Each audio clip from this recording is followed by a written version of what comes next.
Terima kasih pemirsa, Anda masih bersama kami dalam Saku spesial bulan suci Ramadan. Dalam segmen berikut ini Kiai Sumarno akan menjelaskan kepada kita bagaimanakah sesungguhnya syariat Islam memandang anarkisme. Silakan Kiai. Assalamualaikum warahmatullahi wabarakatuh. Bismillah walhamdulillah wal khair wasyarr bi masyiatillah. Summa salatu wassalamu ala la nabiyya ba'da Sayyidina wa habibina wa syafi'ina wa qurrati a'yunina Muhammad wa ala alihi wa sahbihi wa man tabi'ahu huda ila yaumil ma'ad, amma ba'd. Hadirin wal hadirat rahimakumullah, para santriawan dan santriawati, Bapak Ibu hadirin, para jamaah dan juga para pemirsa Damai Indonesiaku di mana Anda berada, dan insya Allah sama-sama dimuliakan Allah Subhanahu wa Ta'ala. Baru beberapa hari yang lalu citra nilai Ramadan hampir tercoreng dan ternoda dari satu usaha karya manusia yang ingin merubah jalan kehidupan, akan tetapi disusupi oleh orang yang punya kepentingan. Karena itulah Allah Subhanahu wa Ta'ala dalam kesempatan itu menunjukkan satu keagungan. Mana yang Allah tunjukkan keagungannya adalah disitulah terbentuk dan terpilih mana manusia yang bertakwa kepada Allah dan mana manusia yang pura-pura bertakwa kepada Allah. Itu dulu poinnya. Yang kedua, Ramadan ini adalah membentuk kita untuk menjadi manusia yang mulia. Bukan sekedar haus lapar yang Allah syariatkan.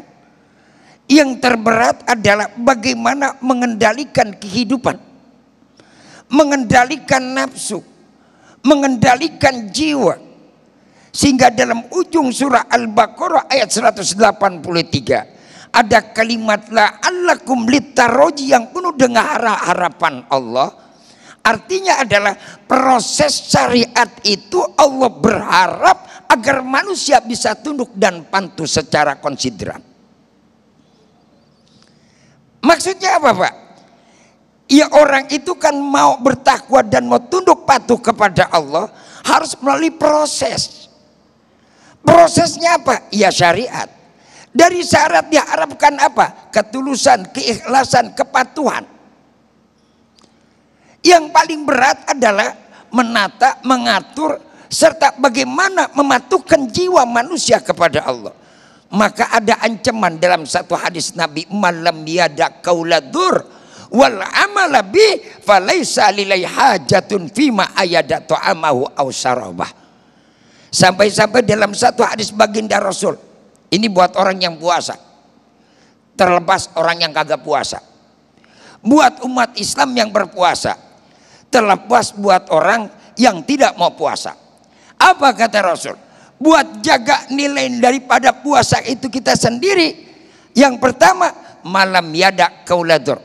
Selagi orang itu yang tidak mau meninggalkan berkata keji. Wal amalabi, dan juga mereka tidak meninggalkan perbuatan yang keji. Falaisa lillahi hajatun fima ayada'at ta'amahu aw syarabah. Allah enggak pernah pedulikan dan Allah enggak pernah hitung, Allah enggak pernah catat dan Allah enggak pernah balas dari apa yang ia lakukan, tinggalkan makan dan minum seharian. Alias sia-sia.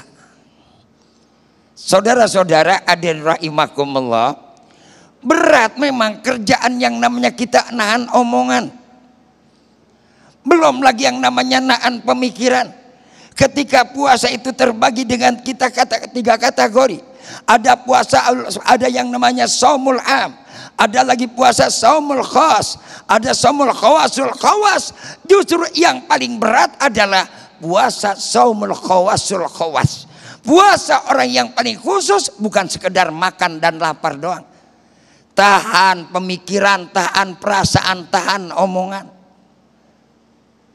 Sebab kekejian ini terjadi adanya kehancuran, kerusakan, nilai hancur manusia akibat daripada keji. Keji adalah dorongan rangsang yang tadi Mas Agung bilang, bagaimana setan bisa mewujudkan, mengaplikasikan nilai kesetanan kepada manusia. Tidak harus setan itu berwujud, cukup memberikan dampak sifat setan kepada manusia. Maka saudara-saudara hadirin rahimakumullah, terus terang kita kemarin disajikan tontonan yang menjijikan dan memalukan serta yang namanya memilukan. Kita mengutuk keras dengan segala bentuk yang namanya kekerasan. Karena itu adalah perbuatan anarkisme. Dan anarkisme ini adalah perbuatan yang keji. Perbuatan keji adalah dihina dan dimurkai oleh Allah Subhanahu wa ta'ala. Hanya saja kita juga harus berpikir, tidak mungkin ada sebab kalau tidak ada akibat. Jadi ada sebab dan akibat. Enggak mungkin dong ada yang namanya orang ada asap kalau enggak ada api. Kalau ada asap harus ada api.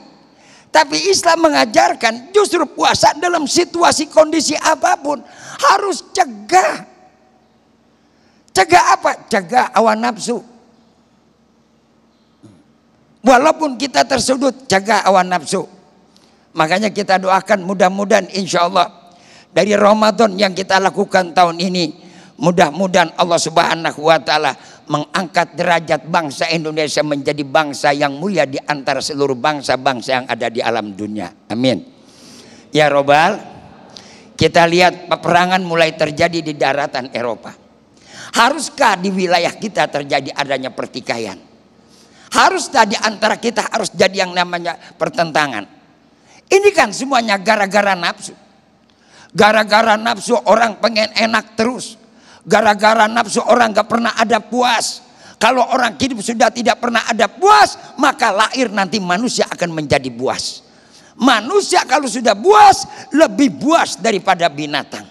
Manusia kalau sudah rakus, akan lebih rakus daripada tikus. Tikus cuma makan sampah, tapi manusia bisa makan jembatan, manusia bisa makan hutan, manusia bisa makan lautan. Apa kata Imam Ghazali? Imam Ghazali sampai bilang, al-butunu kalbiyar idam tala fala mulia alaih. Perut ini kayak lautan. Orang kalau udah rakus, apapun bisa masuk ke dalam perutnya. Bisa menghalalkan segala cara. Jangankan yang namanya mereka menghalalkan baru 1-2 potong. Lautan dijual, gunung dijual, pulau dia jual. Nggak usah kaget. Nggak pekan-pekan pernah ada puasnya. Kapan manusia itu puas? Manusia itu puas kalau sudah dipanggil oleh Allah Subhanahu wa ta'ala. Maka Allah sebutkan dalam Al-Quran, Al-hakumut takasur hatta dultumul makobir. Kalla saufa ta'lamun, summa kalla saufa ta'lamun. Apa sih mereka lakukan? Sampai mereka bikin adu domba. Mereka bikin yang namanya pertempuran, bermacam strategi, ujung-ujungannya cuma 2, jabatan dan kedud. Masya Allah, naudzubillah min. Naudzubillah min. Makanya di situ disuruh apa? Tahan puasa. Al-imsak. Selama ini kita puasa jadi orang Islam, jadi orang mukmin bertahun-tahun. Akhirnya kalau kita nggak memahami esensi nilai daripada puasa itu sendiri, daripada nilai syariat itu sendiri, terjebak dengan rutinitas ritual. Puasa ya getol, korupsi juga hobi. Puasa juga kuat, tapi ngadu domba orang juga sering. Puasa aja ibadahnya rajin, korupsinya kagak berhenti, dan juga mereka tetap yang namanya makan duit rakyat. Naudzubillah min zalik. Maka karena itu mudah-mudahan insya Allah melalui pengajian Damai Indonesiaku, kita bisa merubah wajah negeri kita menjadi wajah yang betul-betul baldatun thayyibatun wa rabbun ghafur. Amin ya robbal Amin. Baik, terima kasih Kiai, dan itulah tadi pemirsa yang dirahmati Allah, dua mukadimah yang telah disampaikan oleh guru-guru kita. Insya Allah nanti kita akan lengkapi tema pemahaman kita, bagaimanakah memahami syariat Islam dalam memandang anarkisme, tentu saja dengan menjawab pertanyaan-pertanyaan Anda. Tetaplah bersama kami, Damai Nusaku yang dipersembahkan oleh Sarung Wadimor, tentu sarung kita.